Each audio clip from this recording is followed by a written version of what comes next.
Hey everyone, it's Jeannie here, and today I am so glad to be joined by CEO of Tribl Records, Jonathan Jay, also founded the beloved worship group that everyone is talking about, Maverick City Music.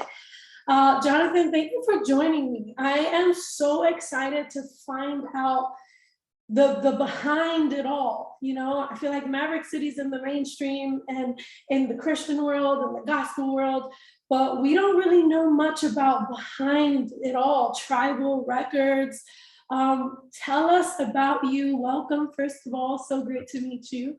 Yeah, thank you for having me. Thank you for having me. Yeah. So let's start in the beginning. How did this all come about? I know one day I just heard about these worship groups that were gathering, and it was all these young people and just lifting their voice to the Lord and doing all this spectacular music. And then the next day there's a billboard in Times Square. I'm like, what? Yeah. It's incredible. So let's start from the beginning. Yeah, let's start from the beginning. First of all, just so glad and such an honor to even be asked to be a part and to tell a little bit of the story. You know, I think for us, it started years and years ago.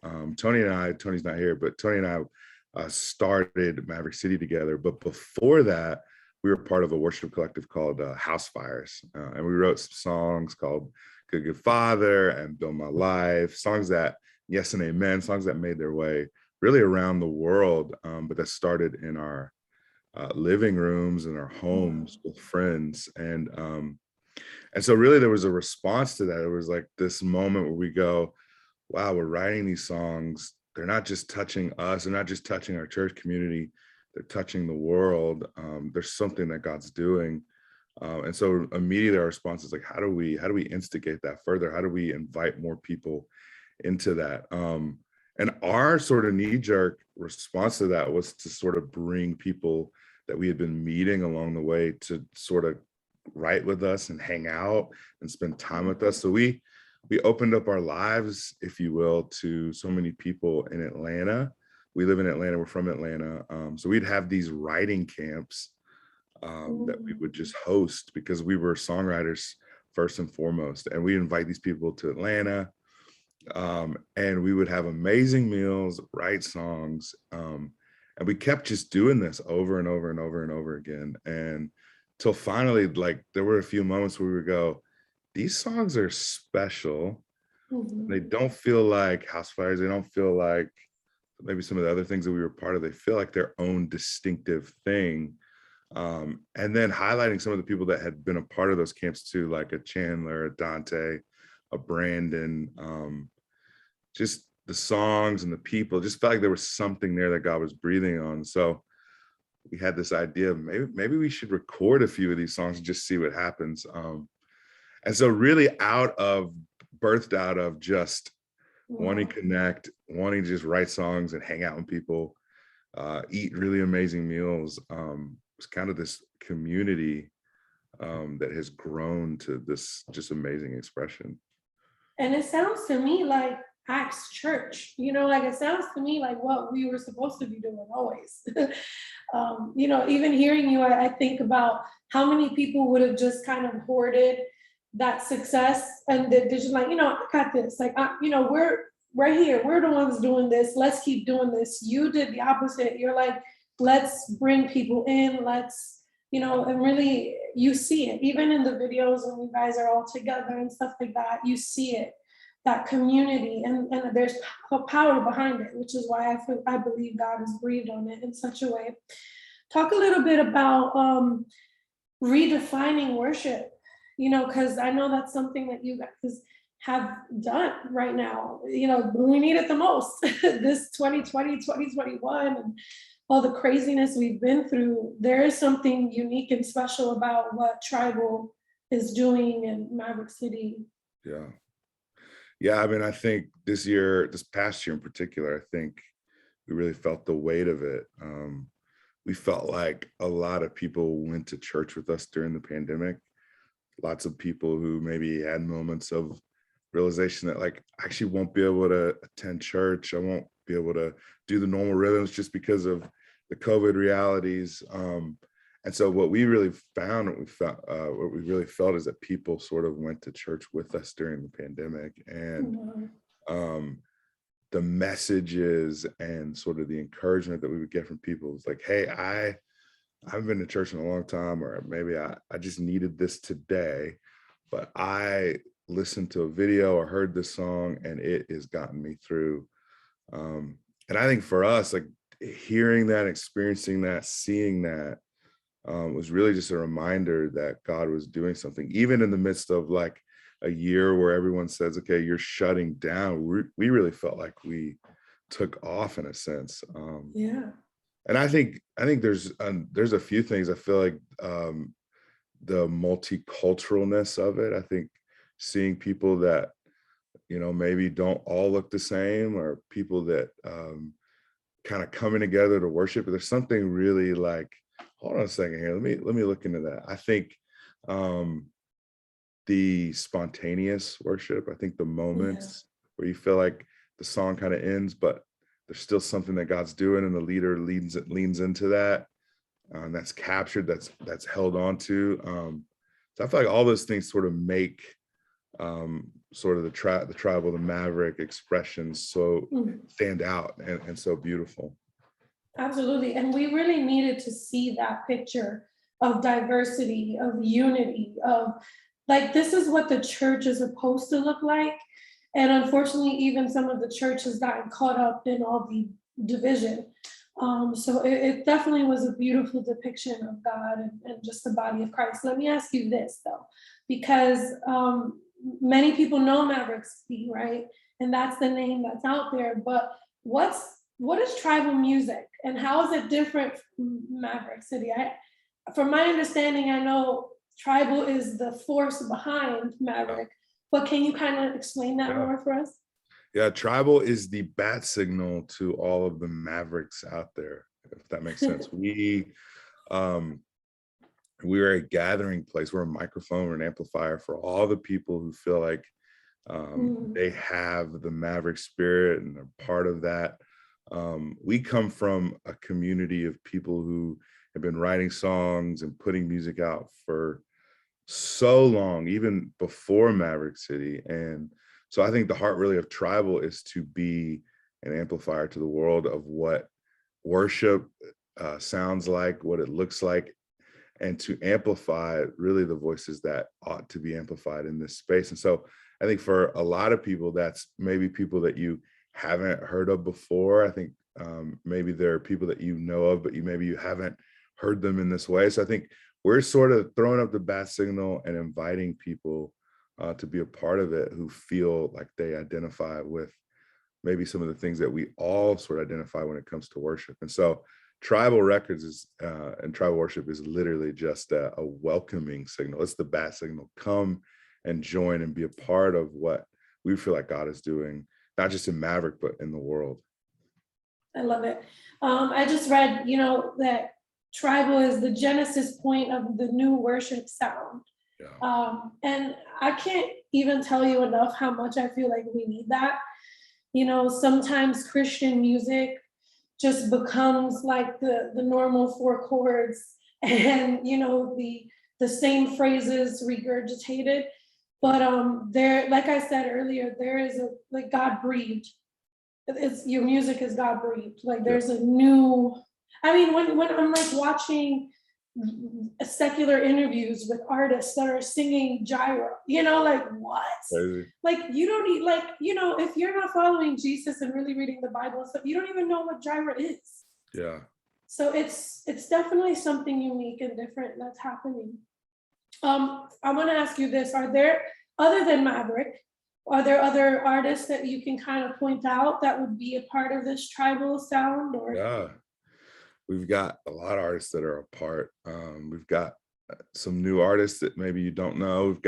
We just put out our Tribal One worship record, which we're really excited about. That we recorded that in March, and so Tony and I produced that with our good friend Brandon Lake, who's done some stuff with us with Mav, and he's also with Bethel. So the three of us produced that together. So we have some new artists on that. Ryan O'Fay who we met at a writing camp last year during the pandemic online, which is crazy. So funny, like the pandemic, what the pandemic will make you do. You're like meeting people online, and then when COVID kind of cleared, you're like, maybe we should like hang out in person. And they're like recording songs. So we got Ryan O'Fay, we've got Mariah Adigan, we've got Jessica Hyde and Cicely Hennigan. So just some people that have really sort of been around our writing community for a while, and have really been a part of the larger sort of community, but really just have a spotlight and a few tracks on this record, which we're really, really excited about. That's awesome. So I gotta say, with anything that's new or different, the truth is there's opposition or there's some kind of roadblocks. What kind of stuff have you seen? I mean, saying something like we're the genesis, of the new worship sound is a bold thing. Yeah. And there's gonna be haters. But what are some of the roadblocks or things that you've kind of opposition that you've come against or you've sensed already with Maverick? When anything blows up like that, it can always have that. What's some of the stuff that you've come across? We really try to focus not as much on the external as more the internal. I think the goal and the challenge for us is to really be, and I really mean this, to really make sure that we are where we feel like the Lord has sort of commissioned us to be. Mm-hmm. And so internally, I think the pressure, or if you even want to call it that, for us is really to not hoard the things of God that we feel like He's given us, but to be open-handed with that, and with those that we feel like He's given to us in our community, and to really sort of honor what we feel like the Lord is breathing on as best we know how to. So that for us, I think, will always be an obstacle, challenge, something that we're always constantly working on. But really, I think there's something collective that is happening in people all around the world. I think you sense it, is that there is sort of a love of people who are meeting God and experiencing Him in new ways, and in honestly in challenging, in experiences that maybe we didn't plan for. Like COVID is one of them, where we start the year off and before you know it, we're locked in our homes and we're asking all these questions about where we sort of fit in the whole grand scheme of things. Like, can't go to church, not doing job, really struggling with all these things.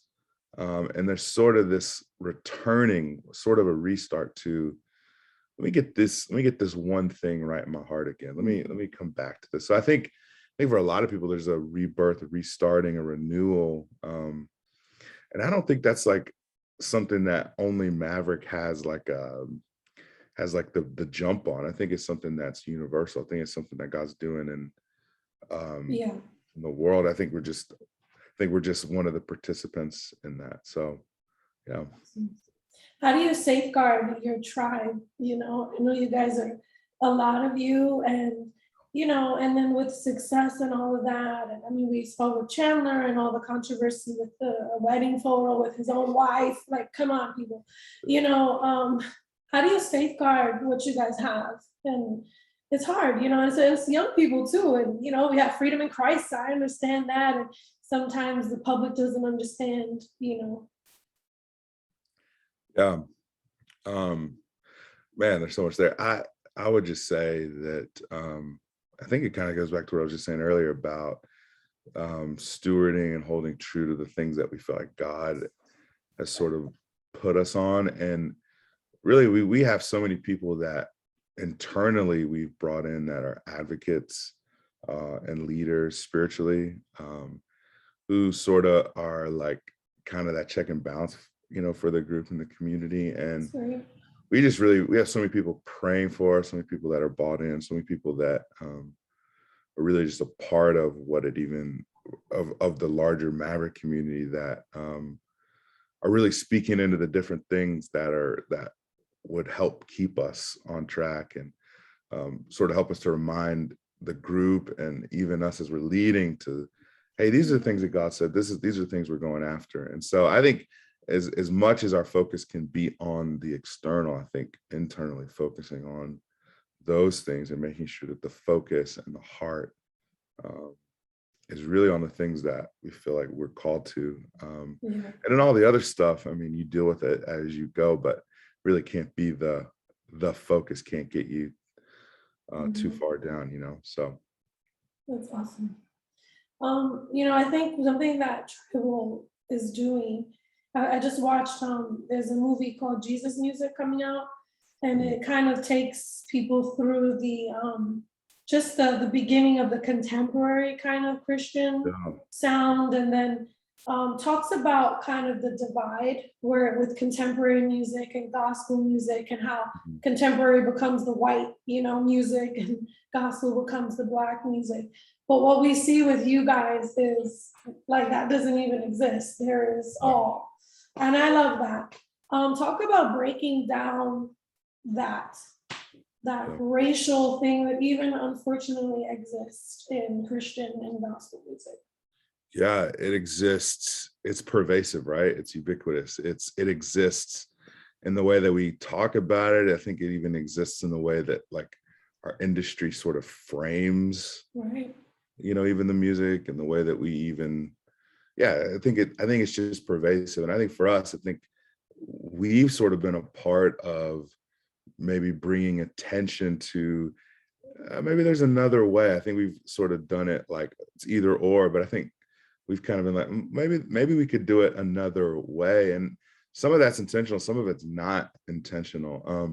What I will say is that I think we're inspired by so many different streams. All of our guys are so influenced and so impacted by, a Bethel or a Jesus culture or and they're just as much as impacted by that as they are a Kirk Franklin or a Donnie McClurkin or I mean, so you have these streams, and I think what it really speaks to is that inspiration, no matter how much you try to box it in, I think is always going to find a way out. And I think honestly, I think we're better for it. I think we're better for being able to pull the best of what we love from Yeah. each of the streams, if you will, to sort of make an expression that sort of houses both of those. And it's so funny because I think it's even represented in the people that would even identify as fans of Maverick, right? There's so many people that Wow. are like Oh yeah. huge gospel fans, but then there are also people that maybe don't know as much about gospel and they're huge like CCM fans. So there is something there. I think there's something to be said about it. But I mean, I don't think there's like um, I think the heart really is just to stay true to what we feel like is what we've been called to. And so Mhm. there'll be a lot more. We'll talk. We're planning on how to talk about that more intentionally because that is something that comes up a lot. But yeah, I think we do want to tear those boundaries down. We hate that there are the divides. We hate that there are, um, sort of the markers on the different genres that kind of make them feel so separate. And in ways they are different, but in the most important way, they're not. And that's through the inspiration, that's through the heart, that's through the ministry of it. They're very, very similar from the very, very same stream. So I think we carry that when we lead our songs and record our music. And yeah. Yeah, I love that about you guys and really appreciate it. Not only are you breaking those barriers in the Christian music, but even into the mainstream where we see Justin Bieber, with Chandler Moore singing your songs. You know what I mean? And then I don't know if you saw this, but Shawn Mendes Yeah. describing, how he's been touched by Maverick City music. And that's to me is amazing. What do you think it is that's actually reaching even those that are, and I'm not saying that Justin Bieber and Sean are not church, but even those kind of outside of our circles in the Christian world. Yeah. I think we forget that the work of the Holy Spirit and inspiration is universal. Come Um, on. and I think it's something that is something that we're learning about. I think honestly, it's an invitation that I think we all are experiencing. And I think I love that I saw the Shawn Mendes video, and I was so touched by it. I was touched for a number of reasons, but I was really touched for the reason of this, and it was that his sort of like posture towards, because you have all these ideas and notions about who people are, and I think what was so moving and touching is that someone could be so open to what God maybe is doing or saying, and maybe I don't even know, I don't want to judge, but maybe even unaware of all the right language to say, but they're so open and they're so available that they could be emotionally sort of taken over as sort of the Holy Spirit sort of ministers and moves. And I think, isn't that what we all should strive for? Isn't that something that we should all say, wow, that's exemplary for someone to be in a place where they can be moved by the Holy Spirit? And I think I would say that I think our guys have done such a great job of really being examples of people who carry their true story. I think that's something that maybe isn't done as well, but I feel like our guys are really open and honest about the things that they're dealing with and they're going through. And there's something that's really relatable about that. There's something that's really personal about that, and people really feel connected to that. And honestly, when you have that, and then you also have music that is inspired, you feel like it's breathed on by the Spirit, I think it really kind of creates this thing where people say, wow, you kind of see yourself in it. And I think that's really beautiful. That's really, really beautiful. And so I think there are going to be people outside of what we consider the four walls of our Christian container that identify with Maverick probably just as much as the next person. And I think there's something pretty big on that. I think there needs to be more language, more talks, more ideas around what all that is. But yeah. Amen. Well, I'm excited for what God is doing. I do want to have one more thing. We only have a couple minutes left.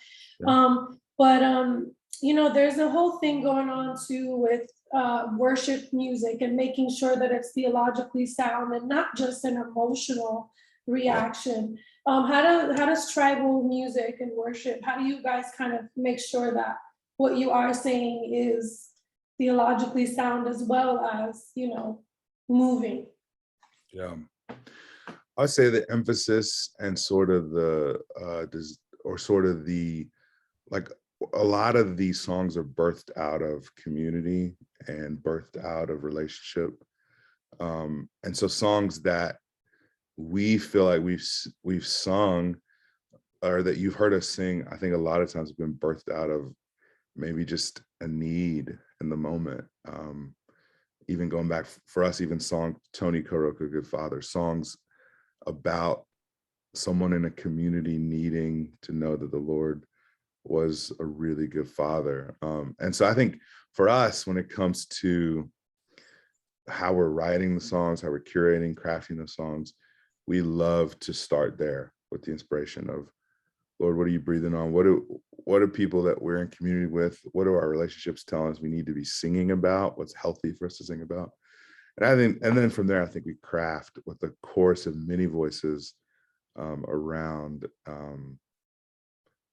what's theologically sound or what the church should be singing. And really the way that we write a lot of these songs is kind of like, you've heard the term, it takes a village to raise them. It kind of takes a village to bring a song through. Even right before this meeting, we were doing another A&R meeting for another record that we're planning. It's like all the voices, all the input, all of the to sort of make sure that. So I mean, we have that sort of process from the beginning to the end. So. Well, I thank you so much, Jonathan. I'm excited to share your story and really the behind the scenes really of what really is going on in this phenomenon that is tribal music or worship and Maverick City music. So thank you so much.